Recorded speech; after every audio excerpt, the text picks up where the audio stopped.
안녕하십니까. 스피치가 스펙을 이긴다의 저자 공미정입니다. 우리 곁에 왔던 성자, 사람에게 행복을 주는 김수환 추기경 이야기. 마음은 결코 힘으로 정복할 수 없습니다. 사랑으로 정복해야 합니다. 가장 큰 사랑은 남을 위해, 남을 구하기 위해 자기를 희생하고 자기 목숨을 바치는 것입니다. 제3부 머리에서 가슴으로의 여행. 자신을 불태우지 않고는 빛을 낼 수 없다. 빛을 내기 위해서는 자신을 불태우고 희생해야 한다. 사랑이야말로 죽기까지 가는 것, 생명까지 바치는 것이다. 그러려면 자기를 완전히 비우는 아픔을 겪어야 한다. 오늘은 15번째 낭독 시간입니다. 읽어드릴게요. 어머니 무릎팍 교육이 신앙의 못자리. 고계연. 김수환 추기경 장례식 때 초등학생이던 두 자녀와 함께 조문했던 기억이 엊그제 같다. 그 추운 겨울날 사흘 동안 40만 명의 인파가 줄지어 추기경의 마지막 가는 길을 배웅한 까닭은 무엇일까? 우리 사회의 큰 어른과 이별에 슬퍼하고 그분께서 보여주신 따스한 사랑과 인간미가 그리웠던 것이 아닐까? 전 세계인이 코로나19 팬데믹의 고통과 불편을 감수한 지 3년째. 어느덧 비대면과 거리두기가 일상화한 탓에 사람과 사람의 사이가 멀어지고 각자 도생으로 내몰리는 요즘이다. 그러니 김추기경의 푸근한 미소와 약자에게 내밀던 손길, 큰 울림을 주던 말씀들이 새삼스레 떠오른다. 나도 사실 그분과 직접적인 접점이 없으니 세세히 알지 못한다. 다만 뉴스와 영상자료, 저작물 등을 통해 그분의 면면을 간접적으로나마 그려볼 수 있을 뿐이다. 그 가운데 감동적이었던 것이 바로 김수환 추기경의 모친 서중아 마르티나 여사의 범상치 않은 일생이었다. 가톨릭 신앙이 18, 19세기 조선 땅에서 자리 잡기까지는 숱한 박해가 있었다. 기나긴 세월 동안 믿음 생활을 지키려 신자들은 무던히도 애썼다. 정든 고향을 떠나 외딴 곳이나 산중으로 몸을 피했고 낯선 곳에서 밭을 일구고 생계를 꾸려야 했다. 박해 시기하면 우선 떠오르는 이미지 중에 하나가 바로 옹기다. 신앙의 선조들은 외딴 교우촌에서 생계를 유지하기 위해 옹기를 굽거나 숯을 만들어 내다 팔았다. 소년 수환의 어머니 서마르티나는 대구 처녀였는데 1800년대 후반 김영서 요셉을 만나 혼인을 했다. 한때 충청도 합덕에도 살았지만 대구에 정착하게 됐다. 당시 수환의 아버지는 박해를 피해 옹기장수로 전전하던 형편이었다.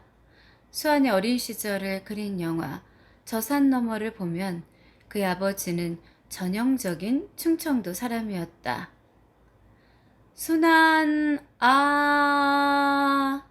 하고 아들을 부르는 아버지의 음성만 봐도 영락 없는 충청도 억양이었다. 옹기장수 아내 팔남매의 어머니. 추기경의 회고에 따르면 그의 아버지는 누군가 서로 다투면 냉큼 끼어들어 잘 중재했다. 또한 자신의 이름이 수환이란 사실도 나중에 호적을 떼어보고서야 알았다고 한다. 당시 면사무소 직원이 한자 이름을 잘못 적은 것인데 꼼꼼히 확인하지 않은 부모들 잘못인 듯하다. 마른 기침을 자주 했던 아버지는 수환이 초등학교 1학년 때 해수병으로 숨을 거뒀다. 어린 나이에 아버지를 잃은 수환으로서는 큰 언덕이 사라지는 아픔을 겪었을 터다. 남편이 허약한 체질에다 잔병치레를 달고 살았으니 아내가 고생 꽤나 했음은 불보듯하다. 대가족을 부양해야 하는 발등에 불 앞에서 밥벌이는 온전히 그녀의 몫이었으니 그 고달픔은 짐작하고도 남는다. 오남 3녀의 막내였던 김추기경.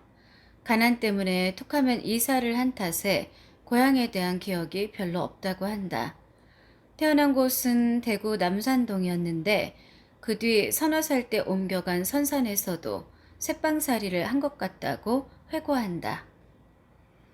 5살 때쯤 다시 군위로 터전을 옮겼으니 대구와 선산에서의 유년 시절은 머릿속에 제대로 각인되지 못했을 것이다.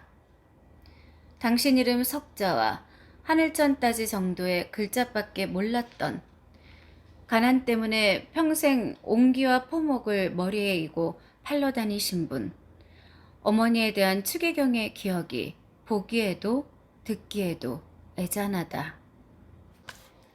그러나 공공한 살림살이에도 울고든 신앙심과 여장부 같은 기질은 남달랐다고 한다. 성품이 고든 어머니는 자식 교육에 매우 엄격했다.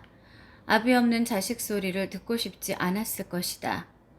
김추기경께서 남긴 이야기에 따르면 편애라고 할 정도로 막내에게 애정을 쏟았다.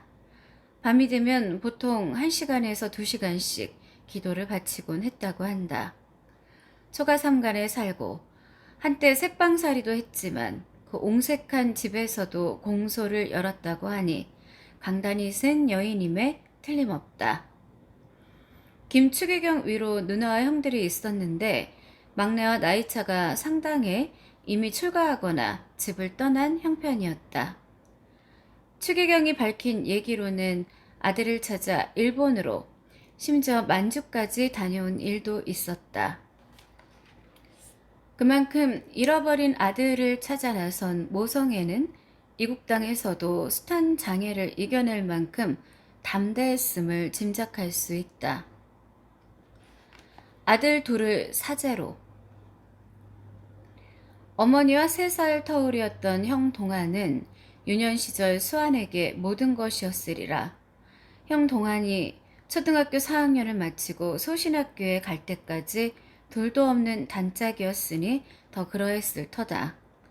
형제 사이에 싸운 기억이 별로 없고 철들기 전엔 야자 하는 식으로 반말을 하고 스스럼 없는 형제 사이였다. 소년 수환의 일생일대 전환점은 형제가 군위에서 보통학교를 다닐 때였다고 한다. 너희는 이 다음에 커서 신부가 되거라. 대구 친정에 다녀온 어머니가 두 아들을 가까이 불러 하신 말씀이 수환에겐 뜻밖이었을 것이다. 형 동안은 어느 정도 마음의 준비가 돼 있었는지 이듬해 대구의 신학교 예비과 초등 5, 6학년으로 옮겨갔다고 한다. 난 아닌데. 내 생각은 이것이 아닌데. 수환의 첫 반응은 달랐다. 그러나 어머니의 뜻을 대놓고 거역할 수 없었던 수환도 2년 후 신학교에 갔지만 신부가 될 생각은 없었다고 한다. 성소에 응답했다기보단 어머니 손에 이끌렸다는 게 솔직한 표현이다. 김추기경의 회고록과 말씀 모음집을 보면 사제의 길을 걷게 된 젊은이의 인간적 고뇌가 절절하다.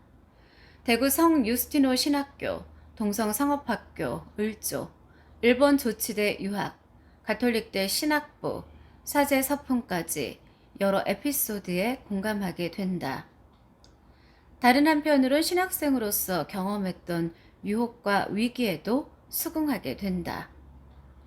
신부가 되기 싫어 잔꾀를 내고 꾀병을 부렸던 이야기. 소위 새신병으로 죄 같지도 않은 죄까지 일일이 고해해야 직성이 풀리던 일. 여인의 구애에 잠시 홀렸던 일 등은 어찌 보면 잔파도에 불과했다. 성직자의 길에 큰 위기도 있었을 것이다. 그의 어릴 적 꿈처럼 신학교를 벗어나 평범한 남자로 돌아설 수도 있었으리란 상상 말이다. 추기경의 말년 고백이 눈길을 끈다. 결혼해서 처자식과 오순도순 살면 얼마나 좋을까 하는 생각도 해봤다. 굴뚝에서 저녁밥 짓는 연기가 모락모락 피어오르는 시골 오두막집. 얼마나 정겨운가. 평화신문 역금, 추기경, 김수환 이야기.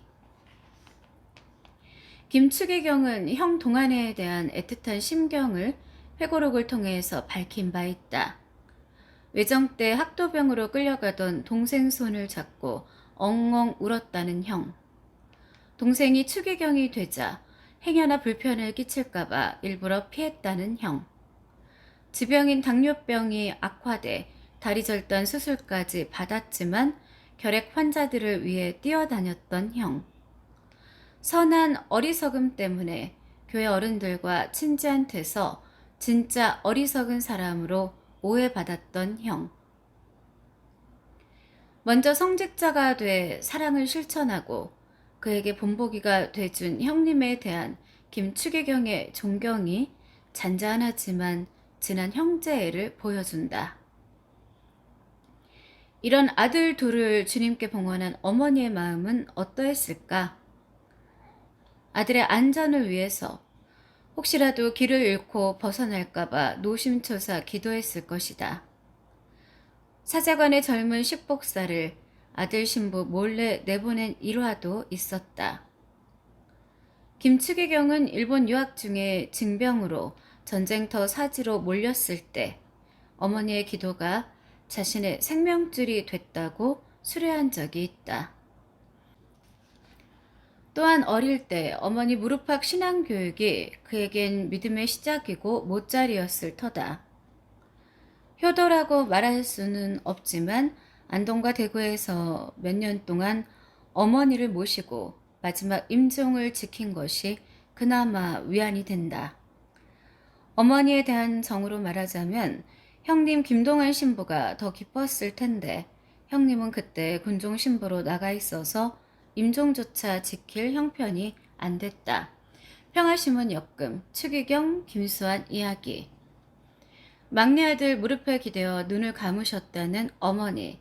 30세 젊은 나이에 부모를 모두 잃었으니 그 애달픔은 이루 말할 수 없었을 터다. 세상의 어머니들은 위대하다. 김추기경의 어머니를 책으로 만나면서 나의 어머니도 자연스레 떠올려 본다. 7 아들을 낳아 먹이고 입히고 공부시킨 여장부 같았던 어머니. 엄한 시부와 병약한 시모를 모시고 대가족을 챙겼던 어머니. 험한 농사일 마다하지 않고 누에치고 속 키워서 아들 5을 대학까지 보낸 어머니. 시아버지를 설득한 뒤 성당에 나갔고 가족들을 신앙으로 이끌었던 어머니다. 나의 어머니는 6째 아들을 사제의 길로 보내고 끊임없이 기도하고 애덕을 실천하셨다. 아들 신부는 이렇게 회고한다. 고등학교 2학년 때 부모님께 처음으로 사제가 되고 싶다고 말씀드렸다. 어린 아들의 말에 어머니께서 처음이자 마지막으로 물으셨다. 정말 사제가 되고 싶으니? 어머니는 왜 사제가 되고 싶으냐고, 언제부터 그런 생각을 가졌느냐고, 사제가 얼마나 힘든 삶인지 아느냐고 더 이상 묻지 않으셨다. 그때부터 아들이 걸어가는 사제의 길에 동행하셨다. 양양 송전칠 형제회 역금, 그리운 어머니. 어머니는 고된 논밭일에 지쳐 피곤한 나머지 초저녁에 일찍 주무셨다.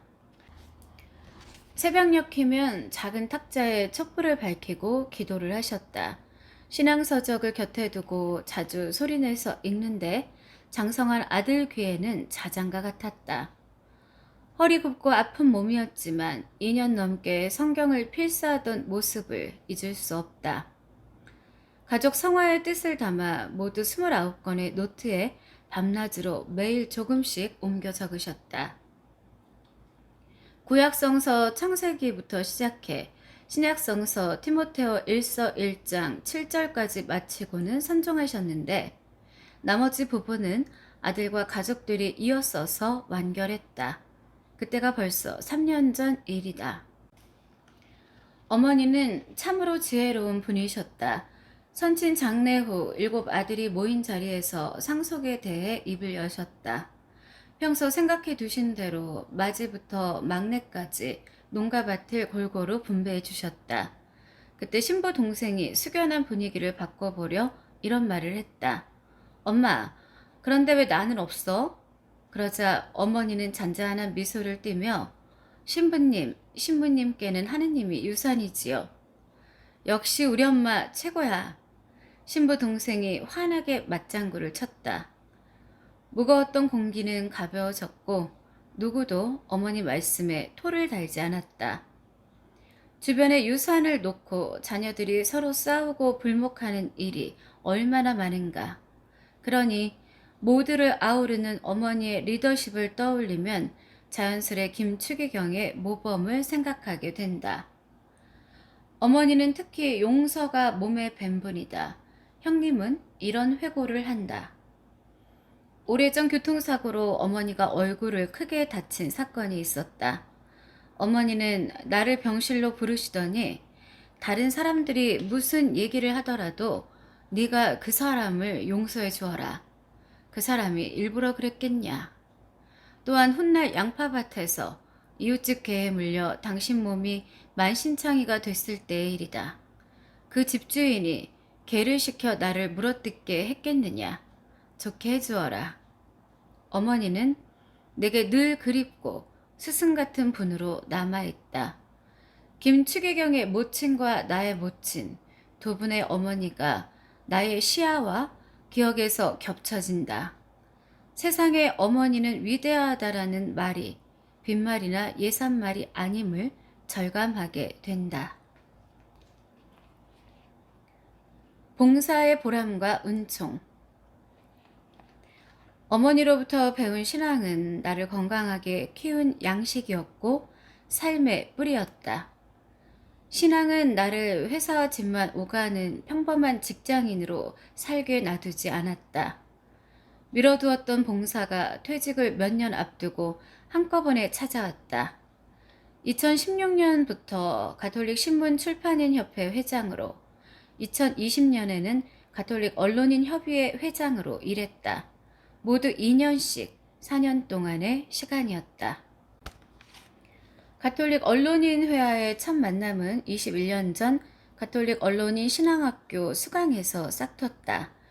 1년에 2차례 10주과정의 신앙학교는 올해로 벌써 39기를 맞이했다. 나는 5기 수강생으로 인연을 맺었다. 그때부터 언론인 선후배들과 벗삼아 성지순례 산악회를 불이 나게 쫓아다녔고 사내 교우회를 만들고 원래 미사에도 나갔다. 그러면서 가톨릭 언론인들을 사랑하셨던 김추기경 얘기를 선배들로부터 자주 듣게 되었다. 봉사의 책임을 맡는 것은 시간을 내고 머리를 쓰며 지갑을 살짝 여는 일이 아닐까 싶다. 덕분에 많은 신자 언론인 선후배들을 알게 됐고 평협과 한국 천주교 주교회의 등 교회 일에도 일조할 수 있었다. 돌아보면 이 모든 일이 특출한 것 없는 나를 이끌어 주신 주님 덕분이다.